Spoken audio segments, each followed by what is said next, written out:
crimes trial of Dylan Roof. Roof, who is white, is accused of shooting 9 black people to death last year at a Bible study meeting in a Charleston, South Carolina church. Because McVeigh has lived much of the past 6 years in the eye of a hurricane. Bill's son, 33-year-old Timothy McVeigh, has been sentenced to death for the Oklahoma City bombing. Some crimes defy explanation, but the punishments, they can leave the world stunned. Judges handing down sentences so severe, they send shockwaves through the courtroom. Some criminals beg for mercy. Others, they stand there smiling. But one man, sentenced to life for a crime that barely seems real, delivered a chilling message that left everyone in disbelief. Strap in, because this one will haunt you. She marries her dream man. They move into a high-rise, plant a family. But that dream comes to a screeching halt when witnesses say a shocking tragedy occurred. I touched his bones. I touched his bones. Bit backwards. On June 7, 2011, a chilling emergency call came from the University Club Tower in Tulsa, Oklahoma. A young man had just plummeted 17 stories from his apartment window, landing on the roof of a parking garage below. The victim was 23-year-old Josh Hilberling, a former Air Force serviceman, and the person responsible for his fall, his newlywed wife, Amber Hilberling. But he and his family is now saying that he was a product of abuse, that she was a domestic abuser against him, and that she pushed him out of a 25th story window. Amber and Josh's marriage had been far from picture perfect. Their relationship, filled with explosive arguments and allegations of domestic disputes, had already drawn concern from friends and family. Just weeks before the fatal incident, Amber had even filed a protective order against Josh, only to later drop it. How come his bags were packed there at the door, that he had filed for protective orders against her in the past, and now suddenly he trips and falls out a window to his death, Kirby? That summer afternoon, the couple had been arguing once again inside their high-rise apartment. Neighbors reported hearing raised voices and the sound of a struggle. Moments later, Josh crashed through the apartment window, falling 170 feet to his death. When police arrived, Amber was still in the apartment, her hands shaking, her voice frantic. She immediately admitted to pushing Josh, but insisted it was self-defense. She claimed he had been physically aggressive, and she only shoved him away, never expecting the glass to shatter. But investigators weren't convinced. When somebody falls from that far, he's really broken. It just looked like clothes on the ground. But you could tell that was a human being at one time, and that kind of makes an impression upon you. Authorities noted something disturbing about the crime scene. The glass had broken outward, suggesting forceful impact, not a mere defensive push. Additionally, Josh had been a muscular 6'5" man, while Amber was smaller in stature. Yet she had managed to shove him with enough force to send him through a reinforced window. Fine. Obviously, the big question in this case was self-defense. Was Amber Hilberling defending herself when she pushed Josh Hilberling nearly 2 years ago? Prosecutors painted a very different picture of what happened that day. They argued that Amber had been angry and violent, and the push was no accident. It was an intentional act of rage. They pointed to her past threats and her history of volatile behavior as proof that she meant to hurt him. It was a toxic love. It was a dangerous love, but it was love. We weren't blind to the fact that we probably shouldn't be together. I mean, we talked about it often. During her trial in 2013, Amber's defense team tried to argue battered woman syndrome, saying years of emotional and physical turmoil drove her to react in fear. But the jury wasn't swayed. After just 3 hours of deliberation, they returned with a verdict: guilty of second-degree murder. At 5, a judge sentences Amber Hilberling, the woman convicted of pushing her husband to his death from their high-rise Tulsa apartment. The 21-year-old will serve 25 years in prison, pay $10,000 in fines, and be responsible for the cost of her husband's funeral. Amber Hilberling was sentenced to 25 years in prison, a sentence that shocked many, including her own family. Amber's mother insisted her daughter was a victim, not a murderer, and continued fighting for an appeal. But Amber never got the chance to walk free. In a developing story, we now know Amber Hilberling's death is being ruled a suicide by hanging. Fox 23 sent you a breaking news push alert this morning when the Department of Corrections confirmed Hilberling's death inside her prison cell. On October 24, 2016, Amber was found dead in her prison cell at the Mabel Bassett Correctional Center. Officials ruled it a suicide, though her family has raised questions about the circumstances of her death. Amber is innocent. Her side will be told. We're never going to stop. And we will not stop until Amber is free. Amber's dramatic trial, conviction, and tragic end left a storm of unanswered questions. Was she a victim of a harmful relationship that pushed her to her breaking point? Or was she a dangerous woman who let her anger take control? The only thing that Amber said anything that had any truth in it was he was my protector, and it was vice versa. And I lost that, and I'm never going to get it back. Her courtroom breakdowns and pleas for a lighter sentence only deepened the controversy surrounding her case.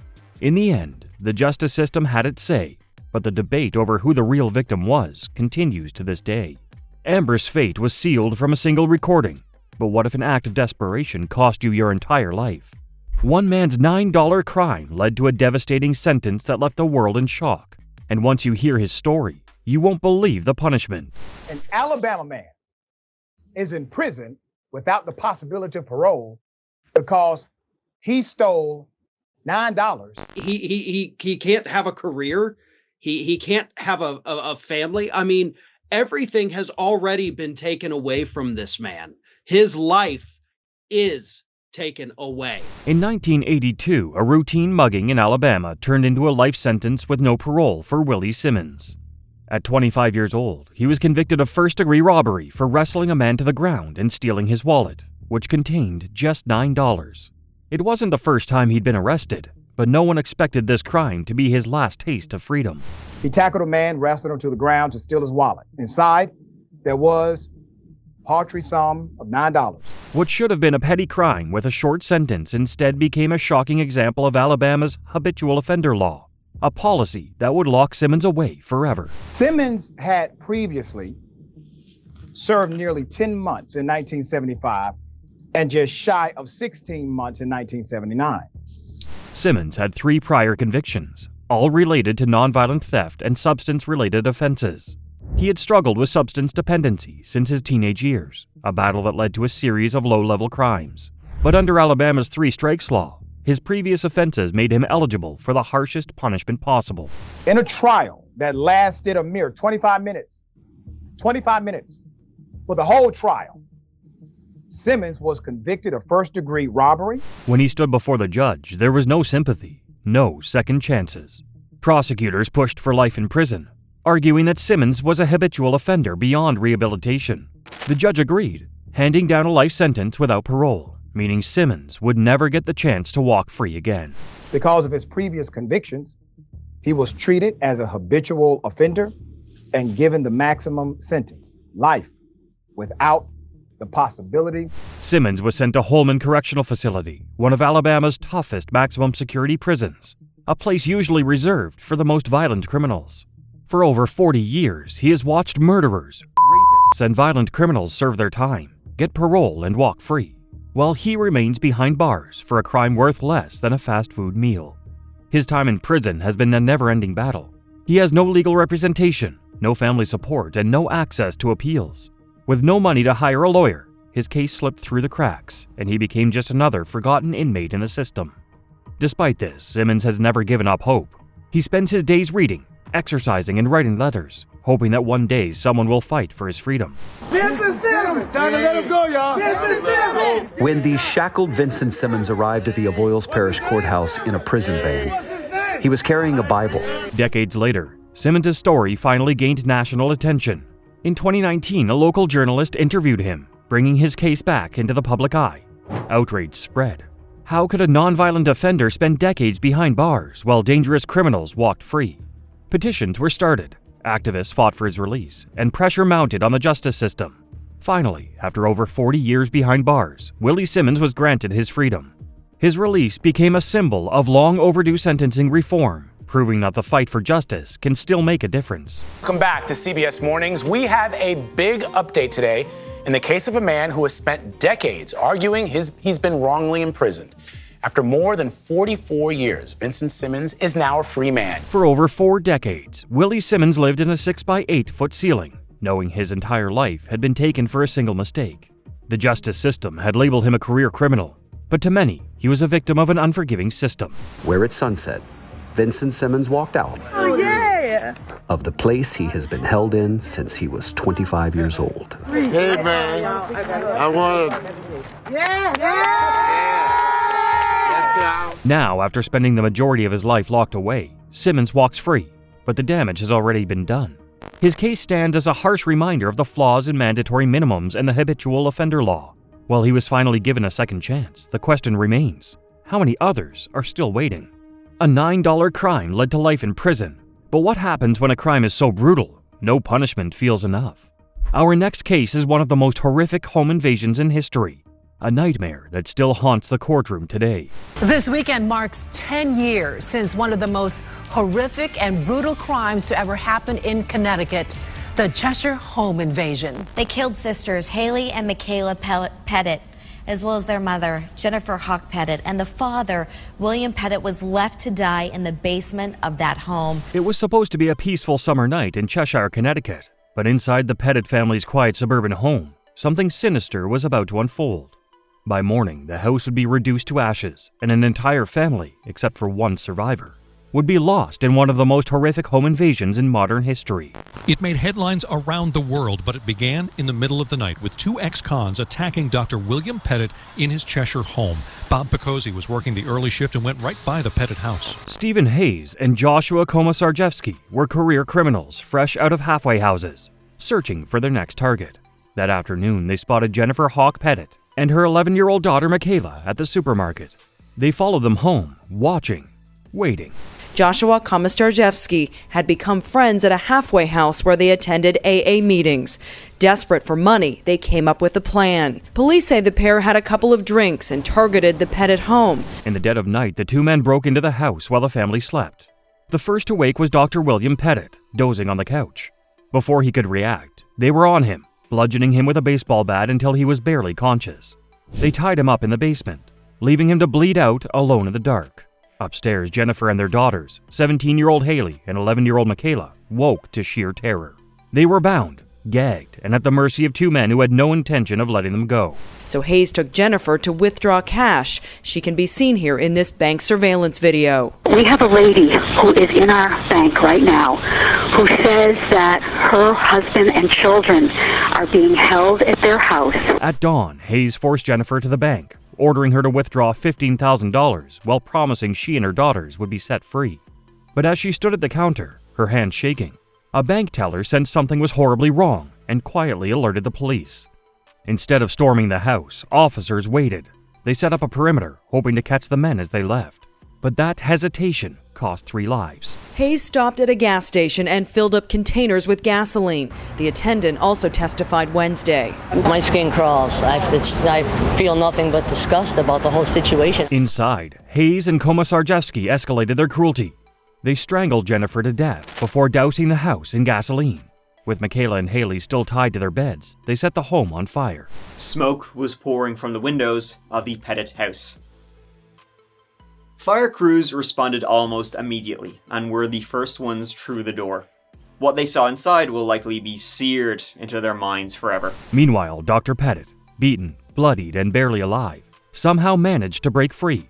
He stumbled out of the basement and onto the lawn, screaming for help as flames consumed his home with his daughters still inside. The fire raged through the house, sealing the girl's fate. Haley, desperate to escape, freed herself and tried to run, but collapsed from the smoke and flames just feet from the front door. Michaela never had a chance.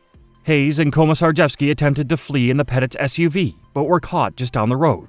The crime scene they left behind was nothing short of a nightmare. H2, the suspects are in custody. Have the SC get up here ASAP.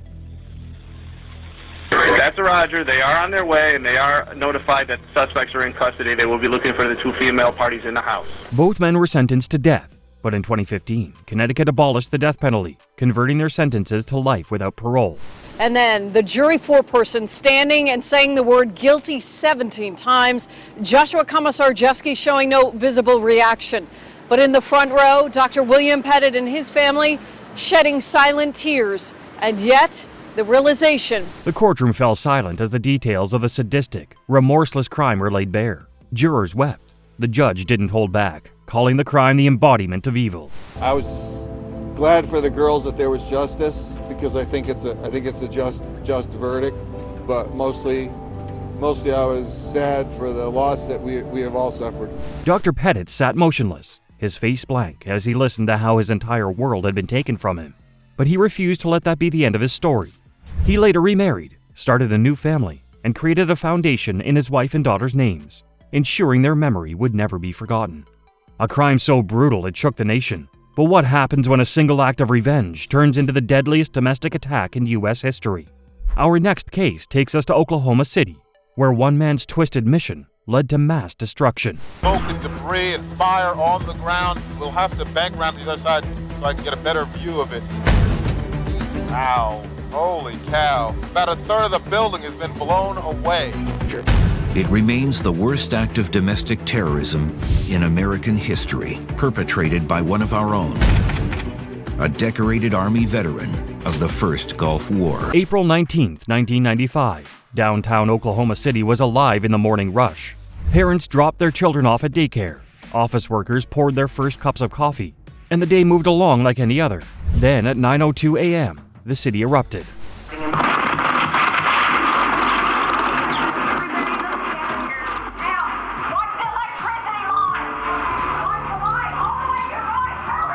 A massive explosion tore through Alfred P. Murrah Federal Building, sending flames and debris flying for blocks.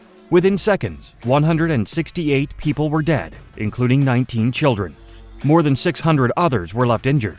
This wasn't an accident. This was an attack on American soil, carried out by one man, Timothy McVeigh. McVeigh wasn't just a criminal. He was a former soldier, trained for war, who turned his weapons against his own country. His hatred towards the government had been building for years, fueled by the deadly sieges at Waco, Texas, and Ruby Ridge, Idaho, events he saw as proof of federal overreach. In his mind, the government was an enemy, and he wanted revenge. It describes a truck bombing of FBI headquarters in Washington, D.C. shortly after 9 in the morning, sounding very similar to what took place in Oklahoma City on April 19, 1995. With the help of his accomplice, Terry Nichols, McVeigh built a bomb from scratch, using a deadly mix of ammonium nitrate, nitromethane, and diesel fuel. They packed 4,800 pounds of explosives into a Ryder rental truck, creating a mobile weapon powerful enough to take down an entire building. That morning, McVeigh drove the truck right up to the Murrah Federal Building, parked outside, lit the fuse, and walked away. Minutes later, a fireball engulfed the building, shattering windows miles away. Okay, I'm ready. Okay, let's go. Tammy, you can see thick black smoke billowing from the federal court building downtown. As first responders desperately searched for survivors, McVeigh was already leaving town. But just 90 minutes later, an Oklahoma State trooper pulled him over for driving without a license plate. At first, it seemed like a routine stop, until the officer discovered a concealed firearm. McVeigh was arrested on the spot, completely unaware that within hours, his name would be on every TV screen in America. State Trooper Charlie Hanger stops a 1977 Mercury Marquis for not having a license plate. The driver of the car is one Timothy James McVeigh. Back at the crime scene, investigators worked non-stop to identify the bomber. A twisted hunk of metal from the Ryder truck's axle led them straight to the rental shop in Junction City, Kansas. The paperwork listed a fake name, Robert Kling, but it didn't take long to track the reservation back to McVeigh. I am pleased to announce that one of the individuals believed to be responsible for Wednesday's terrible attack has been arrested. By the time authorities made the connection, he was already sitting in a jail cell. McVeigh was formally charged with 168 counts of murder and faced the death penalty. His trial, held in 1997, lasted less than 2 months. The evidence against him was overwhelming. Witnesses placed him at the rental shop. Surveillance footage showed him with the truck, and forensic tests found explosives residue on his clothes. The jury needed just 4 days to decide his fate. He was sentenced to death by lethal injection. He looked us right in the eye all the way down our row, and we were all families of victims. And I know he had to know. He had to know who we were by where we were sitting. It didn't bother him to look at us. McVeigh refused to appeal. He showed no remorse, no second thoughts. On June 11, 2001, he was executed at a federal prison in Terre Haute, Indiana. His last words weren't an apology, but a chilling poem about controlling his own fate. Is everything still all right? Great. You have no complaints? No, nothing. They resolve every problem that I bring up. Okay. So the situation here is a lot better than it was in Hilberling. Day and night. Good, good. Even in death, he was defiant. McVeigh is taken from the local courthouse to be transported to Oklahoma City. He is met by an angry crowd and screams of baby killer. Inside the courtroom, survivors and victims' families listened in silence as the verdict was read. Some cried, others stared at McVeigh, waiting for any sign of regret, but there was none. Outside the courthouse in Denver, tears, smiles, and all emotions in between. For some, his execution was justice. For others, no punishment could undo what had happened. One survivor, who had spent hours trapped under the rubble, later said that while McVeigh was gone, the pain he left behind would never fade. The debris is gone and the building is no more. Now this is a place of peace and remembrance and life. The Oklahoma City bombing remains the deadliest act of domestic terrorism in U.S. history, a scar that still lingers decades later. The sheer scale of destruction left the nation shaken. But what happens when a single life sentence sparks outrage across the country? Our next case takes us inside a courtroom where justice was handed down, but many still argue the punishment was far too extreme. Surveillance video shows lambs leading themselves to slaughter. Mother Emanuel parishioners arriving for Bible study in June of 2015. In walked Dylan Roof. His fanny pack carried a .45 Glock pistol and 7 magazines loaded with hollow point bullets. It was a quiet Wednesday night in Charleston, South Carolina. The doors of the Emmanuel AME Church were open as they always had been, welcoming worshipers for an evening of Bible study. Inside, a small group gathered, reading scripture, praying together, completely unaware that evil had just walked through their doors. Sitting among them was Dylan Roof, a 21-year-old drifter with a disturbing agenda. For nearly an hour, he pretended to listen, bowing his head in prayer. Then, without warning, he stood up, pulled a handgun from his bag, and opened fire. At around 8 o'clock, the gunman entered the church. Family members of the pastor say he sat through the whole Bible study before opening fire on church members. The attack was cold, calculated, and fueled by hate. Roof fired 77 shots, methodically executing 9 innocent churchgoers, leaving only 3 survivors to tell the world what had happened. The massacre sent shockwaves through the nation. Emmanuel AME wasn't just any church, it was a historical symbol of black resilience, founded by freed slaves in the 1800s. Roof knew that. That's why he chose it. Walter, the shooter is described as armed and dangerous. The mayor of Charleston describing the crime unspeakable, the police chief as a hate crime. 9 people were killed, among them a state senator. Authorities launched a statewide manhunt, and within 14 hours, Roof was captured nearly 250 miles away in Shelby, North Carolina. The question was no longer who had done it, but why. Investigators uncovered a chilling trail of evidence. Roof had spent months planning the attack.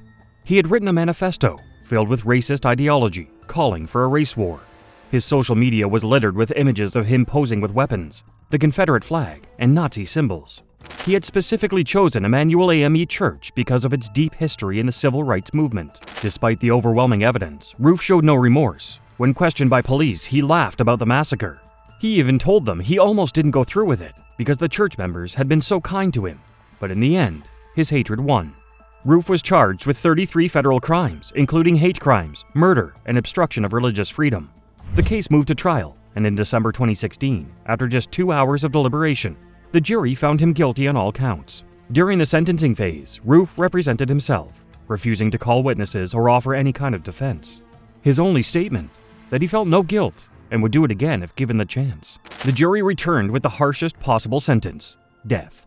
On January 10, 2017, Dylan Roof became the first person in U.S. history to be sentenced to death for a federal hate crime.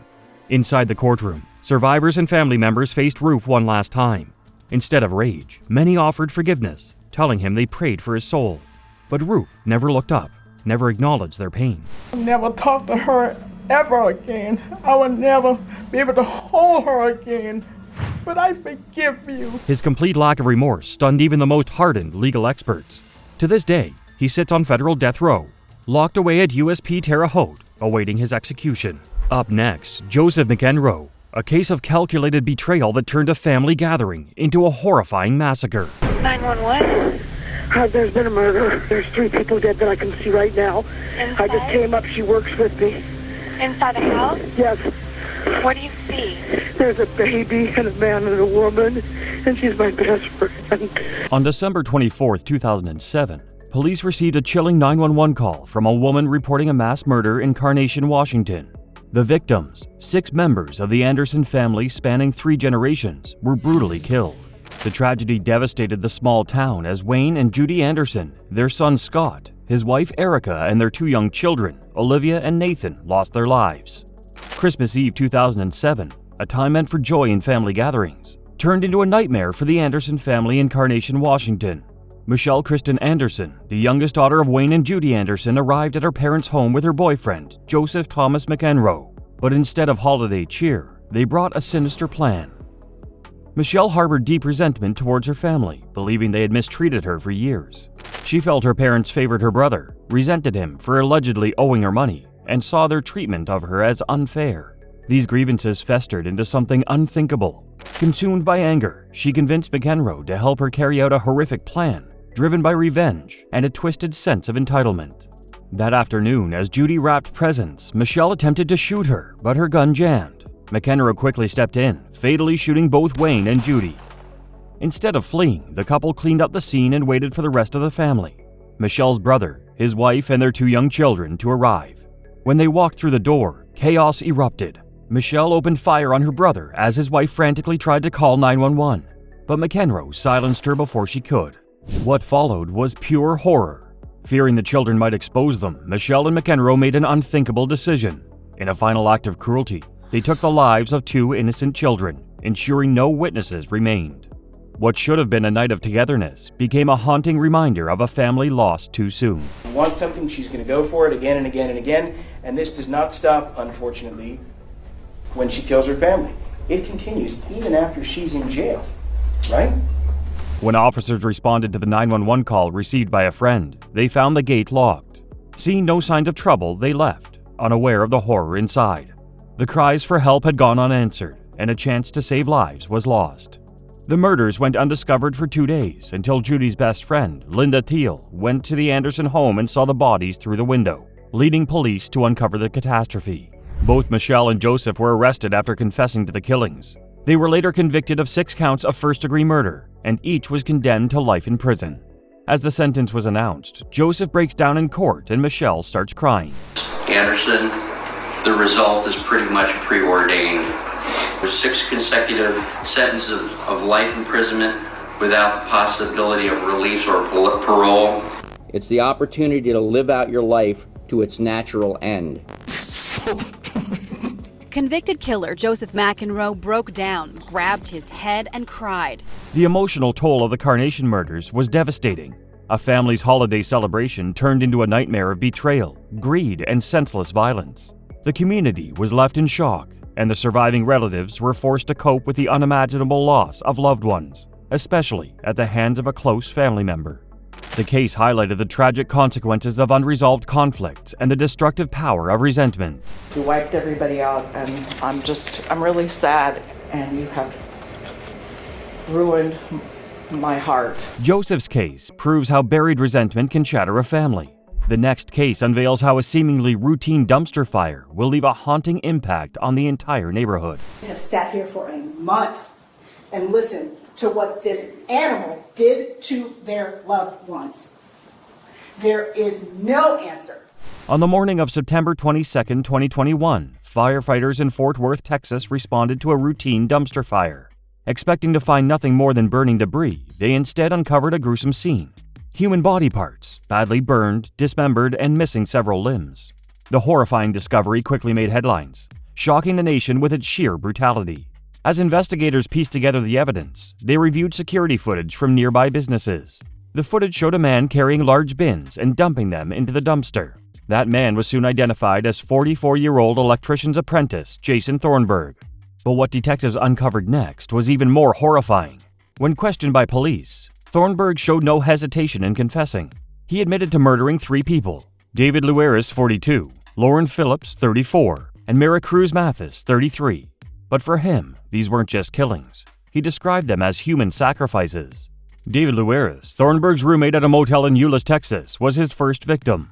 Convinced that Lueris needed to be sacrificed, Thornberg slit his throat, dismembered his body in the bathtub, and placed the remains in trash bags. Days later, he bought large plastic bins to store the body parts. Lauren Phillips and Maricruz Mathis met the same fate in the motel room. Though Thornberg barely knew them, he believed they too needed to be sacrificed. He slit one woman's throat and placed her remains in a storage bin. 2 days later, when the second woman visited, he stabbed and strangled her, storing her body the same way. After storing the bodies in his motel room for days, Thornberg finally decided to dispose of them. He transported the bins to the dumpster, doused them in accelerants, and set them ablaze. The death penalty is reserved for the most heinous of crimes and the most evil of people, and that is Jason. If not Jason Thornberg, then who? As police dug deeper, they discovered that this wasn't Thornberg's first crime. He admitted to killing his ex-girlfriend, Tanya Begay, in Arizona back in 2017. He also confessed to murdering his former roommate, Mark Jewell, 61, in May 2021. In that case, Thornberg slit Jewell's throat, turned on a gas line, and lit a candle, causing an explosion. Disturbingly, he even attended Jewell's funeral and spoke about his friendship with him. Thornberg claimed he had an in-depth knowledge of the Bible and believed that he was called by God to commit these sacrifices. Despite his shocking statements, he insisted that his life's purpose was to serve God and help others. Authorities quickly built a case against Thornberg, charging him with capital murder, arson, and mistreatment of a human corpse. Initially, his mental health was called into question, but after multiple evaluations, he was declared fit to stand trial. His trial began in November 2023, and during the proceedings, even more disturbing details emerged. Thornberg admitted that after killing David Lueris, he ate part of his heart before disposing of the remains. The jury didn't need much time to deliberate. In December 2023, Jason Thornberg was found guilty of capital murder and sentenced to death, but Jason showed no guilt for his heinous act. The special issues making it mandatory that your punishment be death. Therefore, this court sentences you, Jason Allen Thornberg, to death. As the verdict was announced, the victim's family broke down in tears. We must call evil, evil. I hope that you receive forgiveness in heaven, because I don't think I can do it. This case serves as a haunting reminder of the darkness that can lurk behind closed doors. The victims' deaths left their families shattered. Thornberg believed he was carrying out a divine mission, but in reality, he committed unthinkable acts of violence. His sentencing delivered justice, ensuring he would never harm another soul. Show no remorse for what you did. You won't even tell us where she's at. The Thornberg case is startling, heartbreaking, and unforgettable. But what comes next is even more chilling. It reveals how a thriving night can spiral into deadly consequences. There was a guy outside of the car who looked like he was bleeding from multiple spots. Late one night in Norwood, police received a chilling 911 call. The caller's voice hinted at something deeply unsettling. Officers rushed to the scene, unaware that what they were about to encounter would change the lives of 2 families forever. Portia Brooks and her boyfriend, Aaron Martin, sat in a parked car, enjoying a peaceful moment when danger approached. Suddenly, out of the darkness, Jaleel Smith Riley emerged, gun in hand. He walked straight to their car and knocked on the window, his presence sending a wave of fear through the couple. Smith Riley ordered Martin to step out of the car. Hoping to survive, Martin obeyed, but Smith Riley showed no mercy. He searched Martin's pockets for anything valuable. Then, without warning, he raised his gun and fired. The bullet struck Martin in the head, and he collapsed, barely clinging to life. Smith Riley wasn't finished. He turned to Portia, still sitting in the car with no time to escape. Without hesitation, he fired twice. She slumped over, wounded and helpless. With his cruel act complete, Smith Riley vanished into the night, leaving devastation behind. Aaron Martin miraculously survived, but Portia's injuries were too severe. 3 days later, she succumbed to her wounds, leaving her family heartbroken. Their lives were forever changed. These persons, these monsters, saw them as a chance to do a robbery. They were sitting in the car. After being questioned, Smith eventually admitted to the crime, but he wasn't the only one responsible. Police believe 2 other men were involved in the attack that night. One of them was Randall Byrd III. However, before he could face justice, he was killed in a separate shooting in Michigan. The second suspect, Josiah Faust, was also on law enforcement's radar. Authorities found him in Michigan, where he was arrested for a different murder. While he hadn't been charged for the Norwood shooting, investigators believed he played a role that night. As the case unfolded, the victims' families waited anxiously for justice. The loss of Portia Brooks and the trauma Aaron Martin endured will never be forgotten. Smith Riley's confession marked the first step towards closure, but the fight for full justice was far from over. Years later, Smith Riley stood in court, facing the weight of his crimes. In August, he pleaded guilty to aggravated murder and attempted murder, hoping to escape the death penalty. But as the sentencing day neared, he had a sudden change of heart. Ignoring his lawyer's advice, he tried to withdraw his plea. Judge Charles Kubicki was unmoved by Smith Riley's plea. He denied the request and sentenced him to life in prison without parole, plus an additional 11 years for attempted murder. As the weight of his fate sank in, Smith Riley collapsed onto the courtroom floor. Four defendants serve a term of life without parole. As to count 4 for the offense of attempted murder. Officers quickly pulled him to his feet, but he wasn't done. In a moment of desperation, he shouted something unintelligible. No one knew exactly who he was addressing, but his outburst did not affect the verdict. For the victims' families, the sentencing was a mix of relief and sorrow. Portia Brooks' mother, Sharon, carried her daughter's ashes to every court hearing, a heartbreaking tribute to the life stolen from her. Through tears, she spoke of the immense pain Smith Riley had caused. He not only killed her, but he killed me mentally and emotionally. He killed my identity as a mother of 3, she said, her voice filled with anguish. He killed me mentally, emotionally. He killed my identity as a mother of 3, as a family of 4. Brooks' sister, Tia Marie, pleaded with the judge to ensure Smith Riley never walked free again. I have to deal with life without Portia, so he should have to deal with life without parole. Judge handing down that sentence today to a man who admitted to killing a young woman and badly injuring her boyfriend in 2013. In the end, the court delivered the harshest sentence possible. Smith Riley would never walk free, just as Brooks' family would never see their beloved Portia again. The tragedy left an indelible scar on everyone involved, a haunting reminder of how one violent night could alter countless lives forever.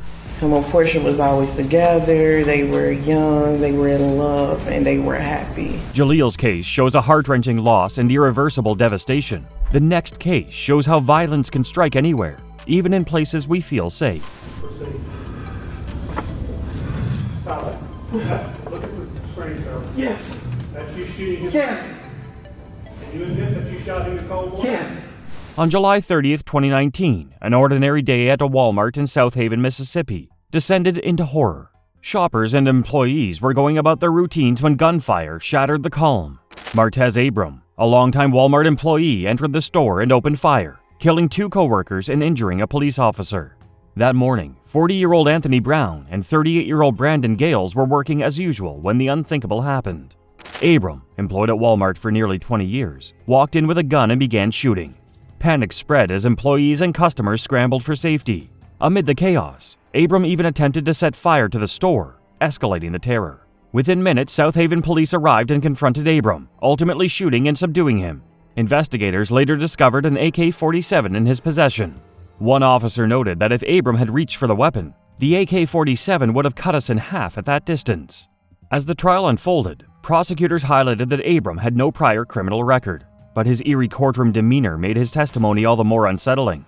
His defense team pushed for leniency, citing his mental state in an attempt to avoid the death penalty. You shooting him? Yes. And you admit that you shot him in cold blood? Yes. The evidence against Abram was damning. Prosecutors painted a vivid picture of the brutal attack and the lasting devastation it caused for the victims' families. The jury deliberated for just over 50 minutes before finding Abram guilty of 2 counts of capital murder and 1 count of attempted murder. However, sentencing took nearly 3 hours. The defense pleaded for life without parole, but the jury ultimately ruled that the severity of the crime warranted the death penalty. Sentence you to death. Count 2, you will be sentenced to death. In count 3, you will be sentenced to... During the sentencing hearing, family members of the victims shared their heartbreak. Tracy Tucker Norman, speaking on behalf of Brandon Gale's family, expressed the deep pain of trying to understand Abram's actions. God requires us to forgive you for what you did. It didn't happen overnight. Forgiveness didn't come that easily. Your sins, and He is the only one that can save your soul. Despite their sorrow, the families found it in their hearts to forgive Abram, though they firmly believed he should face the full extent of the law. Even Abram's sister, Monique, spoke about how he had grown distant over the years. She recalled an eerie moment when he walked past her in a Walmart aisle, ignoring her as if she were a stranger. She mourned the brother she once knew, unable to reconcile him with the man who committed such a horrific act. In the end, the jury sentenced Martez Abram to death, ensuring he would never harm another person again. He also received a life sentence for attempted murder. The judge will officially finalize his sentence at a later date, but for the victims' families, justice has been served. Following the trial, District Attorney Robert R. Morris reflected on the tragedy. He acknowledged the immense sorrow that united everyone in the courtroom, but reassured the victims' families that his support for them would extend far beyond the trial. Of both victims took to the stands to read statements before the judge handed down her sentence. Here is what some of them had to say. The punishments in these cases were severe, but did they truly bring justice? Some criminals showed no remorse. Others broke down in court. But one thing remains clear: their sentences will be remembered forever. And there's more to uncover. The next video on screen takes you deeper into shocking cases, jaw-dropping courtroom moments, and the sentences that left the world in disbelief. Keep watching.